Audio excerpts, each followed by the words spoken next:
à toutes et à tous, c'est Romain Daubry de la salle des marchés de Bourse Direct et du service Info d'Expert pour le brief hebdomadaire, alors du mardi aujourd'hui, puisque lundi était ouvert en Europe mais fermé aux États-Unis. Donc petit décalage d'un jour pour ce début de semaine et pour une séance du lundi qui n'a pas été très très dynamique. Merci encore une fois à toutes et à tous pour vos likes, pour vos partages. Pensez comme d'habitude à vous abonner à la chaîne Bourse Direct YouTube et à nos comptes Twitter respectifs, ça progresse de plus en plus, c'est super, et donc eh bien, on continue, et c'est important que ce travail, s'il vous est utile, soit bien mis en avant, et donc c'est aussi grâce à vous. Merci encore. Donc on entame une semaine qui va être un petit peu calme dans ce début de semaine, qui va s'intensifier côté macroéconomique notamment, avec, on va le voir, pas mal de rendez-vous. Et puis du côté des marchés dérivés, on a un peu un paradoxe aussi, puisque si on regarde l'Europe, eh bien c'est en baisse l'intérêt, la position ouverte, alors que sur les marchés américains, notamment le S&P, ça ne diminue pas. Au contraire, il y a même du soutien dans le mouvement de hausse. Donc commençons par les marchés dérivés. On a depuis l'échéance des marchés dérivés, donc on est le mardi 30 mai, il est 14h57, les marchés américains vont dans pas longtemps. Signe de force important d'ailleurs à surveiller sur le S&P aujourd'hui. Oui, les chiffres que je vais vous donner pour ce matin, c'est... Pardon, j'ai perdu ma petite note. Et un paradoxe sur les indices américains. En fait, la position ouverte sur les indices américains, elle continue de progresser. Depuis l'échéance des marchés dérivés, donc, qui est du mois de mai, puisqu'on est passé sur le mois de juin, sur les marchés dérivés maintenant, depuis le 19 mai, la position ouverte sur le S&P, elle a augmenté de 2,60%, alors que le S&P a progressé de 0,60% environ, donc avec du soutien encore, et on avait noté ce soutien déjà au cours de l'échéance précédente. Donc un soutien qui ne s'est pas démenti et qui se maintient, alors que contrairement à cette réaction, sur les indices européens, le CAC 40, c'est 6,26% à hier soir, donc un lundi soir, lundi 29, de baisse de la position ouverte par rapport à l'échéance des marchés dérivés, avec un mouvement de 2,5% de baisse. Donc pas de pression baissière, mais un dégagement, une baisse d'intérêt. Donc pas de pression baissière, c'est important parce que ça veut dire que même si le marché baisse, et il peut baisser de son propre poids, il n'a pas besoin de la spéculation, il n'a pas besoin de la pression baissière pour baisser, mais en tout cas, même s'il baisse, ce ne sont pas des stratégies baissières qui se mettent en place en Europe, mais juste de l'absence d'intérêt et des opérateurs qui sont en retrait. Alors évidemment, faute de driver, peut-être un peu de prise de bénéfices, et voilà. Sur l'Eurostoxx, moins 4% de position ouverte depuis l'échéance des marchés dérivés, pour une baisse de 2,69% hier soir. Donc il n'y a pas beaucoup de pression baissière, mais pas de pression baissière non plus du tout. Mais donc des indices qui consolident sans force baissière, sans soutien haussier non plus, ce qui n'est pas le cas aux États-Unis, donc on voit bien cette divergence. Par ailleurs, sur l'indice CAC 40, on constate que le ratio de couverture baisse. Si on regarde sur la moyenne, on rappelle que le ratio de couverture mesure l'état d'esprit des investisseurs. Il est censé mesurer ce qu'ils font concrètement et de façon objective.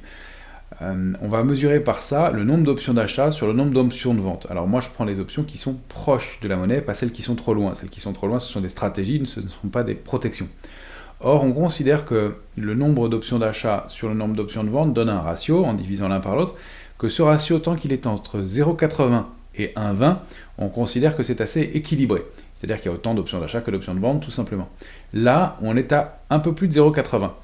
Ce qui est assez bas sur le CAC 40, ça signifie qu'il y a plus d'options d'achat que d'options de vente. Ça veut dire que les opérateurs sont plus optimistes, ou en tout cas qu'ils se couvrent moins. Et on le voit, la volatilité s'est pas mal détendue. Elle est autour de 13 sur le CAC 40 en ce moment, autour de 15 sur le VIX. Donc dès qu'il y a des petits mouvements de stress, elle se tend un peu, mais on constate que les opérateurs se couvrent moins. Alors, c'est pas dramatique, on est plutôt en début d'optimisme, avant de passer en complaisance, donc avant de rentrer vraiment dans un risque fort, c'est-à-dire que les opérateurs sont plus investis et moins prudents qu'ils ne l'étaient. C'est normal aussi au bout d'un moment, c'est souvent comme ça, c'est comme ça que le marché évolue systématiquement.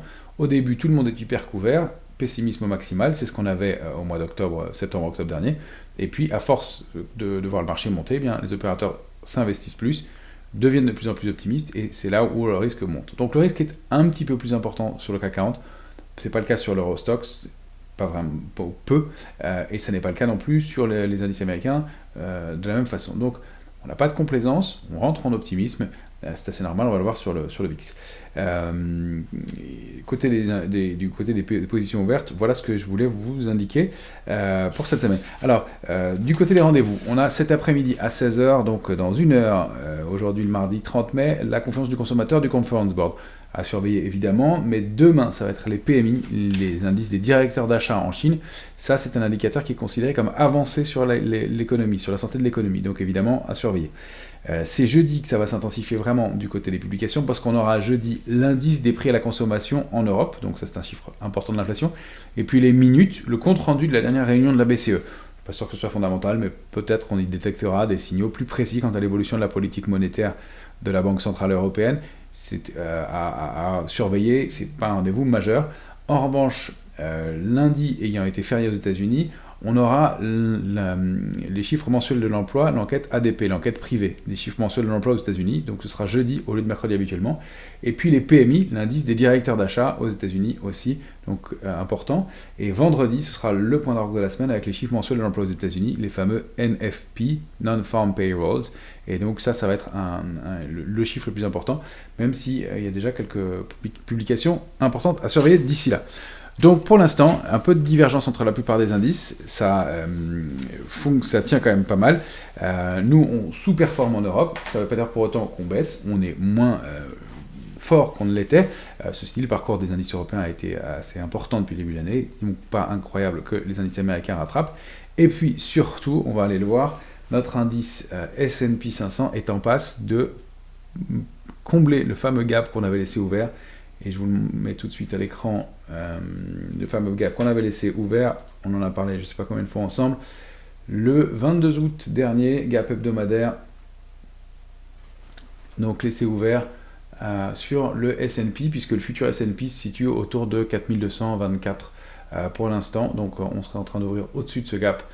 Donc c'était important, c'est Jerome Powell qui était intervenu au moment de Jackson Hole et qui avait mis un coup d'arrêt dans le rebond qui était en train de se mettre en place à l'époque, on le rappelle. Et donc on le savait, on en avait parlé à l'époque, eh bien un gap important, un gap hebdomadaire comme ça, dès le lundi, fort avec du volume et une bougie baissière ensuite qui avait été lourde, c'était un signal lourd pour l'indice S&P. Donc le fait de le réintégrer aujourd'hui va être un signal important aussi. On voit ces forces de rappel aussi sur le S&P dès qu'on revient sur des niveaux de retracement. Alors on a l'impression que c'est un peu dans le vide, mais la moyenne mobile 13 fait bien son travail ici. Mais quand on regarde en journalier, on retrouve notre oblique baissière, celle qui nous avait indiqué la réactivation de la dynamique haussière sur le S&P. Dès qu'on était allé la toucher, réaccélération haussière, on avait eu ce gap baissier, comblement du gap au cours de la séance de jeudi dernier, et puis accélération haussière vendredi pour terminer la semaine avec des volumes en hausse assez significatif. Alors en plus, il y a ces éléments concernant le plafond de la dette qui est donc pour l'instant pour lesquels il y a eu un accord. Donc le texte est en vote au Congrès dans l'immédiat, donc ça détend les marchés. Ça n'est pas une bonne nouvelle, c'est une mauvaise nouvelle qui ne se met pas en place. Alors c'était probable, celle-ci, comme toutes les précédentes, c'est bien déroulé, sauf que c'était un événement qui mettait de la pression sur les marchés. La pression se détend, ça n'est pas pour autant une bonne nouvelle, elle pourrait être saluée, puis qu'il y ait un petit repli. On va voir, pour l'instant, les indices américains ont l'air de vouloir ouvrir, les futurs américains ont l'air de vouloir ouvrir en nette hausse, après ce début de semaine, donc férié lundi pour les Américains. Donc la bougie du S&P en journalier, c'est celle-ci. Alors, ce gap comblé, qu'est-ce que ça nous donne comme objectif ? On a déjà de nouvelles résistances. 4273 c'est un gros niveau, c'est un niveau de résistance sur lequel on avait buté, et surtout sous lequel on avait construit ce retournement qui s'était mis en place de juin 2021 jusqu'au moment d'avril 2022, donc presque un an, pour retourner le S&P, et cette structure de retournement qui avait déclenché ensuite le mouvement de baisse avec ce retour contre cette zone de résistance et accélération baissière marquée. Donc la zone 4218-4273, ça va être un très gros niveau, et manifestement on a l'air de vouloir s'y attaquer sur le S&P. Si on passe au-dessus, il y aura des niveaux intermédiaires, mais il y a de bonnes chances d'aller rechercher au moins la zone 4457-4522. C'est le Nasdaq qui est le plus en forme en ce moment. On le voit ici, on avait détecté ce double bottom, sorti, on revient Donc on avait une première cible qui était au débordement de 12 865, au débordement de 12 165, on avait 12 865. Consolidation, c'est un graphique hebdomadaire qu'on a ici. Consolidation pendant 5 semaines, 4 à 5 semaines, au-delà du niveau. Puis réaccélération pour aller chercher la cible suivante, 13 720. Et là, alors je vous ai laissé des intermédiaires, c'est pour le trading, hein, ça fait beaucoup de traits, je sais, on va zoomer. On me le reproche parfois, mais je sais que ceux qui font du trading avec sont contents d'avoir les intermédiaires. Donc la zone 13 720, 13 842, on se souvient de ce petit doute, et cet oblique, et puis accélération haussière, un peu de consolidation et réaction haussière brutale, et des hausses de volume qui sont très très significatives. On est à 50% de volume en plus sur le Nasdaq au cours des 2 dernières séances. Il doit y avoir du rachat de short, des vendeurs bloqués. Voilà, encore une fois, hein, ce gap était un signe de force, pas un signe de faiblesse. C'est un gap en haut de marché comme ça. Tant qu'il n'est pas comblé ou rompu, pas de signe de vente. Ça, c'est important de le rappeler.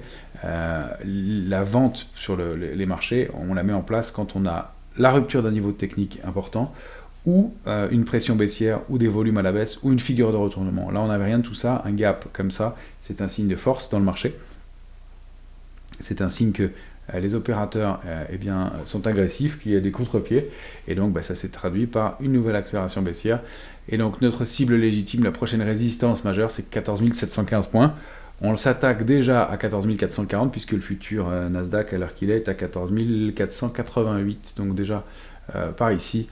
Donc peut-être un nouveau gap aussi aujourd'hui. Alors peut-être un peu de temps pour combler ce gap et voir quel en sera son comportement. Est-ce que c'était ici un gap de rupture, continuation, et puis épuisement qui pourrait se mettre en place ici. Gap d'épuisement, ça ne veut pas dire nécessairement retournement tout de suite, mais en tout cas un mouvement qui pourrait toucher à sa fin. Enfin, on n'a aucune figure de retournement dans l'immédiat, encore une fois, aucune raison de shorter le Nasdaq, l'indice fort.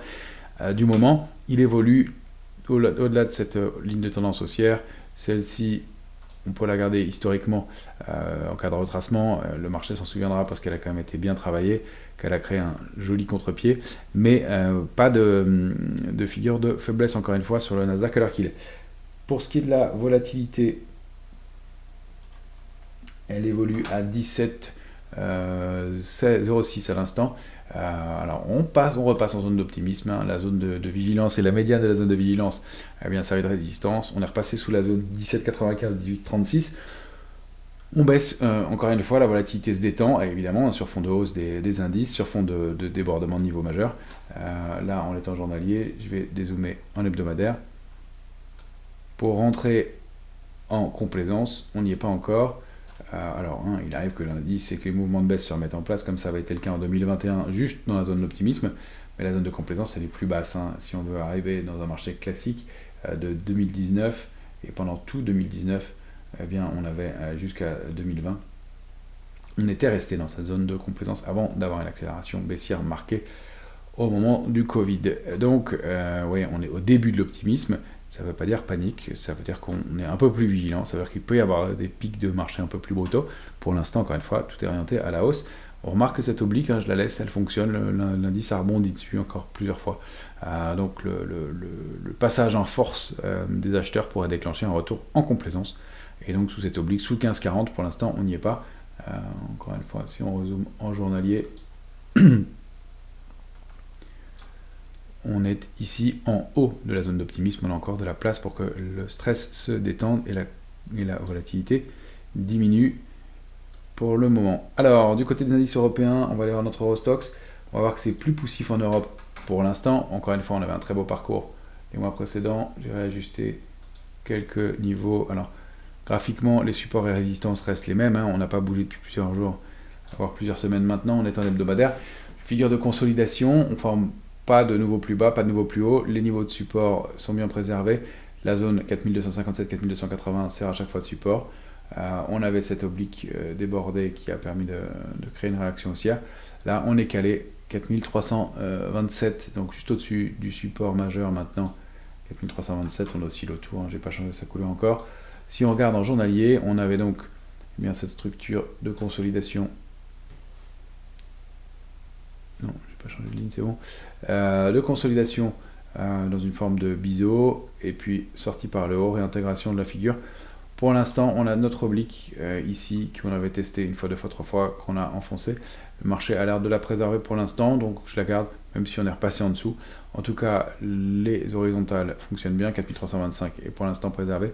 Donc on a ce petit niveau intermédiaire qui est situé donc au-delà de 4304, au niveau sous lequel on pourrait accélérer un peu et revenir tester l'alerte de court terme.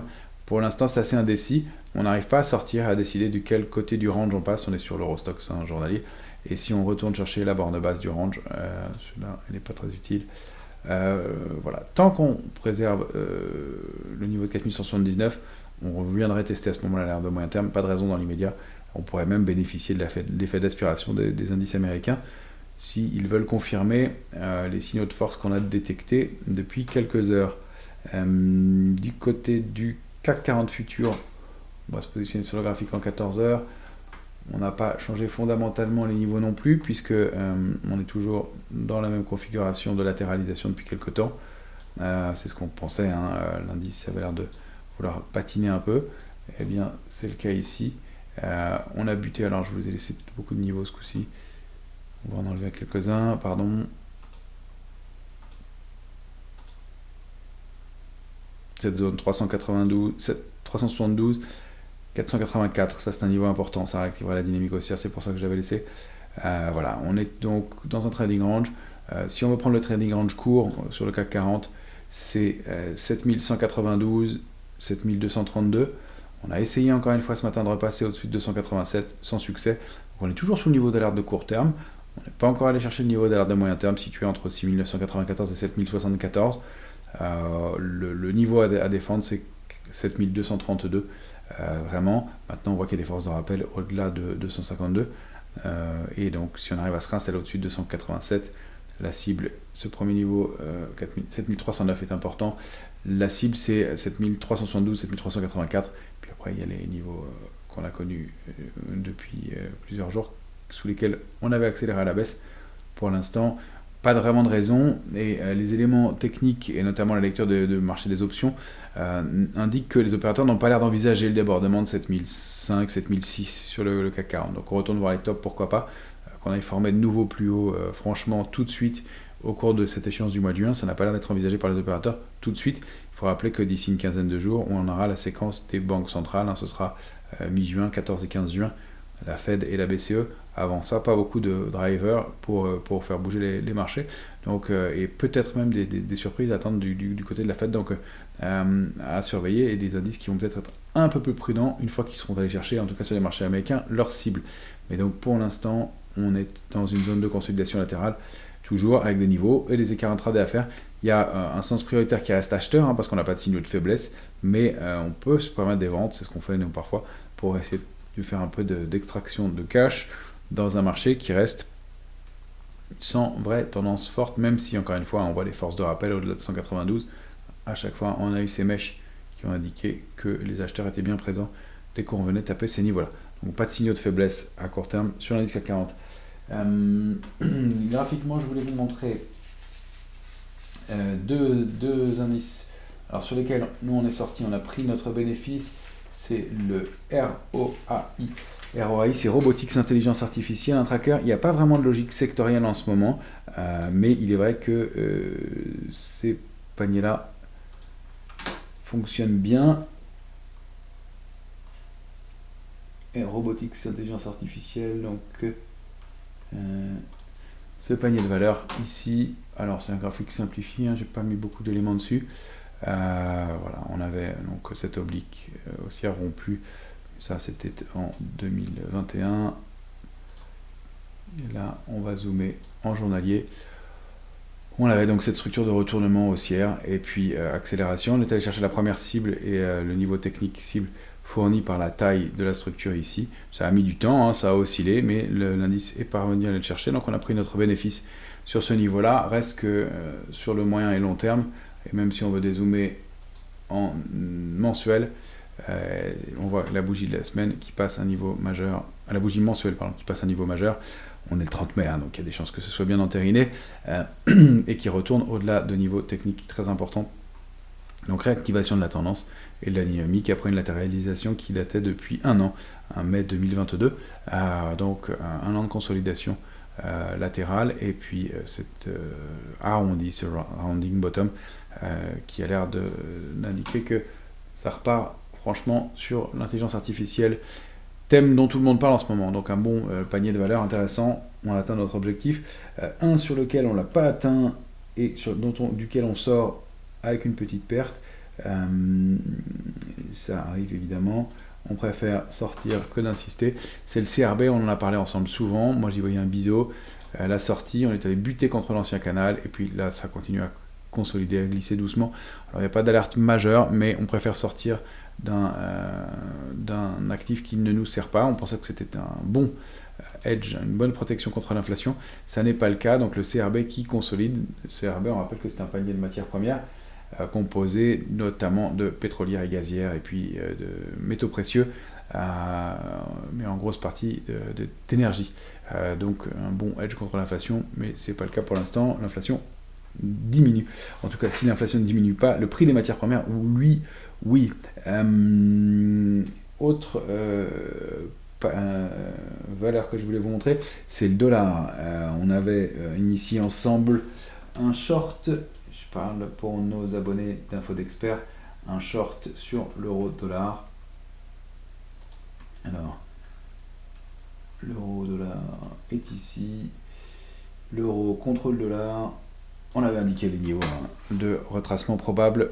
1,1104, c'était un gros niveau. On avait donc vendu cette résistance. J'en avais certains traits. On avait vendu cette résistance et on a fait le choix, nous, de prendre notre bénéfice à peu près par ici pour la moitié et le solde sur 1,0720. Alors on n'a pas de figure de retournement haussière. On a juste décidé d'encaisser sur un niveau de support majeur. 1,0720, on l'a déjà indiqué. C'est un niveau important. Là, on est en hebdomadaire. On va voir qu'en journalier, les prix s'articulent vraiment autour du niveau. Donc peut-être un petit coup d'arrêt dans le mouvement de baisse et un niveau qui nous paraît légitime pour prendre du bénéfice. Ça peut continuer jusqu'à l'oblique de long terme en violet. Et puis, pourquoi pas un 0,535. Je vous rappelle en mensuel l'importance de l'oblique violette en question qu'on avait débordé, donc sous laquelle on évoluait depuis 2008 et qu'on avait tenté de déborder encore une fois en août 2020. Réintégrer violemment pour aller sous la parité et revenir en force. Donc là, on a des divergences, signal baissier. On n'a pas d'invalidation du mouvement baissier pour l'instant. On a même cet avalement baissier. Maintenant, on a quand même cette grosse oblique qui est très connue et très observée par le marché. Donc, pas de raison d'invalider le mouvement de baisse, mais de prendre du bénéfice sur ce niveau-là, oui, parce qu'il peut y avoir un rebond et c'était une opération spéculative. On voit le pendant sur le dollar index. Donc l'indice dollar, on l'avait aussi indiqué, niveau de support à 101,05 important, et puis ce double bottom probable, et donc c'est le cas. On est allé chercher la cible à 103,95, si on se met en journalier, on le voit aussi très bien. Voilà, donc des possibles accélérations continues, j'ai pas mal de traits d'essai sur ce graphique-là. L'ancienne figure de retournement baissière qui avait largement atteint sa cible, on peut maintenant enlever, encore que pour le garder, ces traits, parfois, ils nous permettent de retrouver des niveaux. Le marché, il y a des chances qu'en rebondissant, le marché se souvienne de cette oblique-là. Mais pour l'instant, ça va être ça qu'on surveille aussi. Et donc, 103,95, 104,96, c'est un niveau cible, d'où l'intérêt de prendre du bénéfice. On avait eu cet arrondi, cette structure de retournement. Sur la parité dollar-index, c'est un mouvement important déjà qui s'est mis en place, évidemment. Et parmi les indices, c'est tout ce que je voulais vous montrer. Je voulais qu'on regarde ensemble quelques valeurs. Dassault Systèmes, on en avait parlé plusieurs fois, on est rentré dessus à titre d'investisseur. C'était un bon pari cette fois-ci puisqu'on avait été stoppé au moment des publications. Voilà, un stop mal placé, trop court, probablement ici, mais depuis elle se reprend très bien, elle réaccélère, elle monte. Alors le volume n'est pas extraordinaire, mais comme il ne l'est pas en ce moment sur la plupart sur les indices européens, voilà, on est en train de déborder donc cette oblique de long terme. Les deux d'ailleurs, et mouvement important qui nous oriente tout droit vers le niveau cible 42,15 au moins.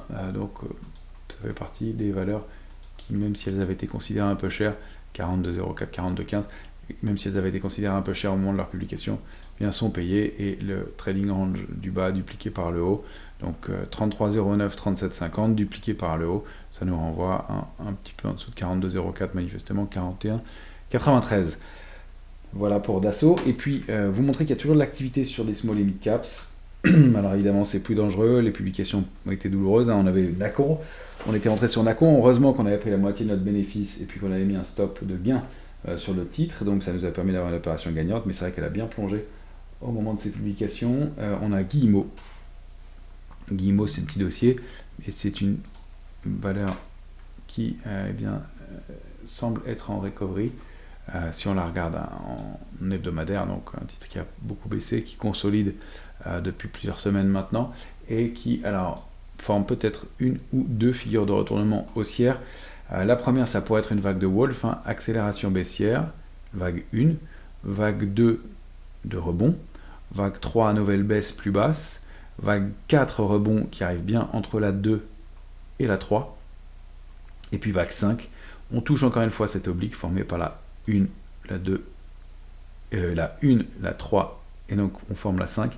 Et donc la cible légitime, eh bien, c'est de retoucher l'oblique formée par le point 1 et le point 4 pour aller chercher donc cette oblique là.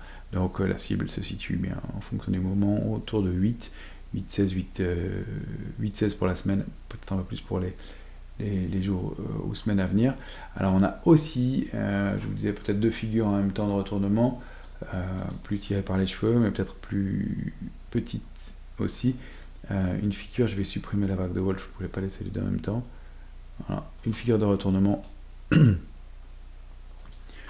En tout cas, on est à deux doigts de déclencher un signal d'achat avec un volume qui n'est pas extraordinaire, il faut le dire non plus. Donc prudence de ce côté-là.